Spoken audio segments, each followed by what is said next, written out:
Hi everyone, Radhe Radhe, सत श्री अकाल, नमस्कार। मैं सिर स्वागत करता हूँ आपके अपने यूट्यूब चैनल सिर की पाठशाला में और आशा करता हूँ आप सभी काफ़ी अच्छे होंगे और मस्त होंगे। तो भाई एक चीज़ और आपको बता देता हूँ कि आप लोगों ने नोटिफिकेशन देख भी लिया होगा कि जो टीजीटी की मैंने आपको पहले भी कहा था, ठीक है। मैं पहले भी इसलिए कहता हूँ ऐसा क्योंकि आप वीडियो को जाके देखिएगा, उसमें मैंने बोला है कि टीजीटी पे डाउट है, हाँ उसकी एक राउंड की लिस्ट और आएगी। जबकि डिपार्टमेंट ने भी बोला था कि अब कोई लिस्ट नहीं आएगी, जो बच्चे गए थे वो भी बता रहे थे, वो भी प्रूफ है। और बाकी कुछ लोग और गए थे डिपार्टमेंट, वो भी बोल रहे थे कि नहीं अब टीजीटी की कोई लिस्ट नहीं आएगी, और ग्रुप में भी बोला जा रहा था कि टीजीटी की कोई लिस्ट अब डीवी के लिए नहीं आएगी। लेकिन देखिए हुआ क्या, इसके पहले वाले वीडियो में भी बोला था कि 2 से 4 दिन के अंदर, 5 दिन के अंदर अगर लिस्ट आ गई तो समझ लीजिएगा कि चीज़ें जो हैं वो फास्ट मोड में हो रही हैं। तो फाइनली सिलसिला जारी है भाई, आपके देख रहे हैं इधर नोटिफिकेशन पे नोटिफिकेशन डिपार्टमेंट जारी कर रहा है, कहीं ना कहीं फास्ट मोड में चीज़ें चल रही हैं। तो छोड़िए इन सब चीज़ों की बातें। तो जो है भाई टीजीटी वालों का जो 4th राउंड की डीवी है, क्या 4th राउंड की डीवी है, वो उसका नोटिफिकेशन जो है वो जारी कर दिया गया है। और उसको लेके कि इंपॉर्टेंट डॉक्यूमेंट्स क्या हैं, डॉक्यूमेंट्स का सीक्वेंस क्या हो, और वहीं बात करूं इंपॉर्टेंट डेट्स क्या है और एड्रेस क्या है, ये सारी चीज़ों के बारे में डिटेल में चर्चा करेंगे। वीडियो को पूरा देखिएगा। तो सबसे पहली चीज़ मैं आपको बताऊं कि भाई आपको भी पता है कि टीजीटी वालों का जो नोटिफिकेशन आया है उसमें लगभग टीजीटी के कितने 303 पोस्ट, टीजीटी के 303 पोस्ट के लिए हायरिंग चल रही है। 303 पोस्ट की हायरिंग चल रही थी। और वही बात करूं जिसपे जो रिटन टेस्ट हुआ था, इसका जो एग्जाम हुआ था, एग्जाम कब हुआ था, एग्जाम की बात करें तो एग्जाम 22/6/24 से के कब हुआ था, कब तक आपका हुआ था 28/6/2024। 28/6/2024 एक कहानी है, सुन लीजिए जो नोटिफिकेशन में लिखा है, क्योंकि सब पढ़ लेते हैं लेकिन कुछ लोग हैं वीडियो का वेट करते हैं, तो ये उन्हीं के लिए है। तो आपका एग्जाम जो हुआ था 22/6/2024 को, और से लेके 28/6/2024 तक आपका एग्जाम हुआ था। उसके बाद क्या होता है, आपकी प्रोविजनल मेरिट लिस्ट प्रिपेयर की जाती है, जो कि आपके वेबसाइट्स पे अपलोड कर दी जाती है। और ये भी कहा जाता है कि अगर दो या दो से ज्यादा कैंडिडेट्स के सेम मार्क्स पाए जाते हैं तो भाई वो जो उनका सेटलमेंट होगा वो मेरिट लिस्ट मतलब वो जो एडवर्टीजमेंट में सारी चीजें मेंशन है उसके बेसिस पर होगा। अब आगे बात कर लेते हैं कि भैया जो स्क्रूटनी के लिए बुलाया गया था 3 टाइम्स, कितना स्क्रूटनी के लिए 3 टाइम्स लोगों को बुलाया गया था, ये आपको भी पता है। 3 टाइम्स लोगों को बुलाया गया था। और बात करें तो हर कैटेगरी में 3 गुना लोगों को बुलाया गया था। और उसके बाद जो स्क्रूटनी ओरिजिनल डॉक्यूमेंट्स के लिए बुलाए हैं, कब बुलाया गया है, 19/11 कब बुलाया गया है भाई, जो 4th राउंड के डीवी है कब बुलाया गया, 19/11/2024, 19/11/2024 को बुलाया गया है। एड्रेस लिख लीजिए, auditorium government girls model senior secondary school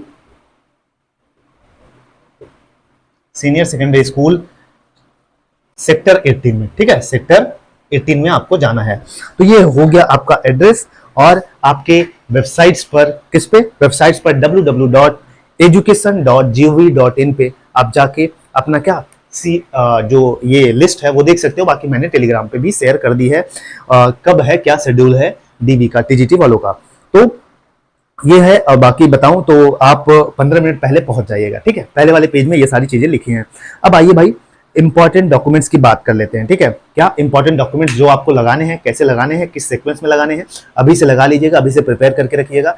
क्यों, क्योंकि ताकि आप वहां पे जाके आप पैनिक ना हो, परेशान ना हो, इसलिए बहुत जरूरी हो जाता है।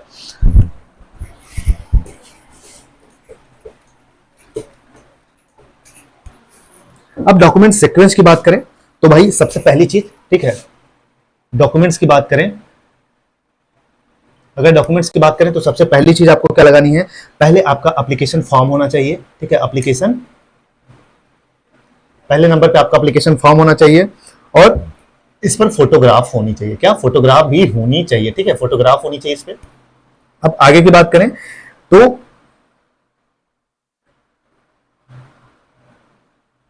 आपको प्रिंट आउट भी करा लेना है उसको। इसके बाद क्या करना है, इस पे सेल्फ अटैच भी करना है, ठीक है। सेल्फ अटेस्टेड लिखा हुआ है इसमें। सेल्फ अटेस्टेड का मतलब क्या होता है, सेल्फ अटेस्ट मतलब सेल्फ अटेस्ट करना है, मतलब इस पे क्या करना है, सिग्नेचर भी आपको करना है।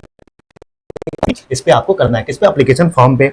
अब इसके बाद क्या करना है, आपको फोटोकॉपी अटैच करनी है। क्या, जो डॉक्यूमेंट्स की फोटोकॉपी अटैच करनी है, डॉक्यूमेंट्स फोटोकॉपीज जो हैं उसको आपको अटैच करना है। ठीक है, इस सीक्वेंस में करना है, ये मैं बता दे रहा हूं।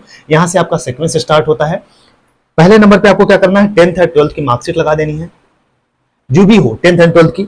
उसके बाद आपको क्या लगाना है, दूसरे नंबर पे आपको लगाना है जो भी ग्रेजुएशन या, ठीक है, ग्रेजुएशन जो भी आपके पास है, ठीक है, ग्रेजुएशन का लगाना है। तीसरे नंबर पे आपको क्या लगाना है, तीसरे नंबर पे आपको लगाना है बीएड का, ठीक है, जो भी आपने बीएड किया है वो लगाना है। चौथे नंबर पे आपको क्या लगाना है, चौथे नंबर पे आपको लगाना है आपका सीटेट का सर्टिफिकेट, ठीक है, सीटेट का सर्टिफिकेट लगाना है। और पांचवें नंबर पे बात करूं तो पांचवें नंबर पे क्या लगाना है आपको, वही भाई ट्रिपल सी वाला लगा लीजिएगा, ठीक है, इसी के बाद ट्रिपल सी लगा लीजिएगा, ठीक, ट्रिपल सी लगा लीजिएगा। और इसके बाद बात करें तो आप किस कैटेगरी से बिलोंग करते हैं, ठीक है, कैटेगरी सर्टिफिकेट लगाना है, कैटेगरी सर्टिफिकेट लगाना है जिस कैटेगरी से बिलोंग करते हैं। अब आगे की बात करें, आपको क्या लगाना है, आपको अगर एज रिलैक्सेशन के लिए आप क्लेम कर रहे हैं, ठीक है, एज रिलैक्सेशन के लिए आप क्लेम कर रहे हैं तो आपको ये डॉक्यूमेंट्स लगाना है, ठीक है, ये डॉक्यूमेंट्स लगाना है। इसके बाद क्या लगाना है, इसके बाद आपको लगाना है डिपॉजिट, ठीक है, प्रूफ, क्या, फीस डिपोजिशन का, ठीक है, डिपोजिशन ऑफ फी, ठीक, इसको लगाना है। इसके बाद क्या लगाना है, कोई भी अगर आपके पास एक्सपीरियंस या इक्विवेलेंस सर्टिफिकेट है आपको वो लगाना है, ठीक है, इक्विवेलेंस सर्टिफिकेट लगाना है अगर आपके पास कुछ है तो, ठीक।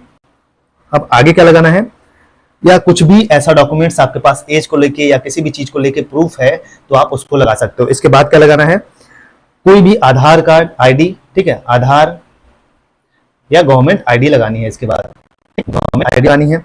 इसके बाद क्या करना है, ठीक, ये सारी चीजें हैं। तो आपको करना क्या है, देखिए अब मेरी बात सुनिए ध्यान से, ठीक है, सेक्वेंट डॉक्यूमेंट का समझ लीजिए सीरियल वाइज। पहला काम आपको क्या करना है, आपका जो एप्लीकेशन फॉर्म, जो रजिस्ट्रेशन फॉर्म था, देखिए यहाँ पे आप खोजेंगे लोग मेल पे और हर जगह खोजेंगे। देखिए इसको दो प्रॉब्लम्स है, दो सोल्यूशन है। अगर मेल पे हो तो अच्छी बात है, ना मिले तो जहां से आपने फॉर्म को फिल कराया था आप वहां चले जाइएगा, वहां से भी मिल जाएगा आपको। और वही बात करें, अब इसको सेल्फ अटेस्ट करना है, जो एप्लीकेशन फॉर्म है उसको सेल्फ अटेस्ट करना है, मतलब सिग्नेचर करना है और फोटोग्राफ उस पर पेस्ट करनी है। अब उसके बाद क्या करना है, उस पर सीरियल नंबर लिखना है, अपना सीरियल नंबर लिख लीजिएगा। और क्या करना है आपको, अपना रजिस्ट्रेशन नंबर लिख लीजिएगा और अपना रोल नंबर लिख लीजिएगा, ठीक है, अपना रजिस्ट्रेशन नंबर और रोल नंबर आपको लिखना है हर डॉक्यूमेंट्स पे जो भी अटेस्टेड होगा। अब उसके बाद आपको सभी डॉक्यूमेंट्स लगाने हैं जो भी एजुकेशनल क्वालिफिकेशन के हैं, एलिजिबिलिटी के। जैसे पहली बात करूं तो आपको 10th एंड 12th की मार्कशीट लगा लेनी है, 10th एंड 12th की क्या मार्कशीट लगा लेनी है। और दूसरी बात करें तो आपने जो ग्रेजुएशन किया है उसको लगाना है। उसके बाद बीएड, तीसरे नंबर पर बीएड का सर्टिफिकेट लगा लीजिएगा, चौथे नंबर पर सीटेट लगा लीजिएगा। उसके बाद अगर आपके पास किसका, ट्रिपल सी का 80 घंटे का आईएसओ सर्टिफाइड सर्टिफिकेट है तो आप उसको लगा लीजिएगा। पांचवें नंबर की बात करें तो कैटेगरी सर्टिफिकेट, आप जिस भी कैटेगरी से बिलोंग करते हैं, ओबीसी, एससी, एसटी, आपको वो लगाना है। आगे की बात करें तो एज रिलैक्सेशन के लिए अगर आप क्लेम कर रहे हैं भाई कि रिलैक्सेशन ले रहे हैं अगर आप एज में, तो आपको वो सर्टिफिकेट लगाना है। और आगे की बात करें proof of deposition of fees, ये कहाँ मिलेगा, प्रूफ ऑफ डिपोजिशन फीस, जब आप रजिस्ट्रेशन या एप्लीकेशन फॉर्म निकालेंगे तो उस पर आपका लिखा रहेगा बीच में, उसी को क्रॉप कर लीजिएगा या प्रिंट आउट करा लीजिएगा। अब इक्विवेलेंस सर्टिफिकेट कोई भी हो आपके पास, ठीक है, उसके इक्विवेलेंस कोई भी सर्टिफिकेट हो आपको वो लगाना है, एक्सपीरियंस सर्टिफिकेट, ये सारी चीजें। बाकी उसके बाद अगर आपके पास कोई भी क्या है, एज प्रूफ हो गया, ठीक है, कोई भी एज को लेके हो गया, कोई सपोर्टिंग डॉक्यूमेंट्स है जिसको लेके कैटेगरी और मेरिट को लेके आप वो लगा सकते हो। और आगे की बात करें तो आपको एक वैलिड गवर्नमेंट आईडी लगानी है, चाहे आधार कार्ड हो, इसमें आधार कार्ड लिखा हुआ है और क्या लिखा हुआ है, वोटर कार्ड लिखा हुआ है, ठीक है। अब इस पे सारे डॉक्यूमेंट्स पे सीरियल नंबर लिख लीजिएगा, रजिस्ट्रेशन नंबर लिख लीजिएगा, रोल नंबर लिख लीजिएगा और उसको लेके चले जाइएगा, ठीक है, भंडारे पे। कहाँ, भंडारे पे चले जाना है। कब जाना है, इंपॉर्टेंट डेट है, मैं आपको बता देता हूँ। आपको जाना है 19/11/2024 को, ठीक है, 19/11/2024, 19 नवंबर को जाना है। अब आपके दिमाग में आ रहा होगा, देखिए अभी 12 तारीख को डीबी हुआ है किसका, स्पेशल एजुकेटर वालों का। अगर आने वाले 2 से 4 दिन में उनकी रिमार्क लिस्ट आ जाती है तो समझ लीजिएगा मतलब दिसंबर तक कुछ चीज़ें पॉसिबल हैं। क्या, दिसंबर तक बहुत सारी चीज़ें पॉसिबल हैं, अभी कुछ कहना सही नहीं है, बाकी वेट करिए, बस मैं यही कहूँगा, ठीक है, जब आना होगा आएगा। सोर्स, इन सब चीज़ों पे भरोसा मत रखिए, मैं ऑलरेडी भी बोलता हूँ, पहले भी बोलता हूँ, एग्जैक्ट किसी को नहीं पता होता है, बस वेट करिए, सबसे अच्छी बात। हाँ, इतना मैं जरूर कहता हूँ कि समय जो है वो अंतिम समय में है, बीतेगा और एकदम अंतिम घड़ी चल रही है और आशा करते हैं कि आपको जल्द से जल्द सारी चीज़ें देखने को मिलेंगी। ठीक, इस महीने में या मिड दिसंबर के पहले आपको सारी चीज़ें देखने को मिल जाएंगी। बाकी देखते हैं क्या होता है, डिपार्टमेंट क्या करता है। और चैनल पर नए हैं तो चैनल को लाइक शेयर सब्सक्राइब कर लीजिएगा। जय हिंद, जय भारत।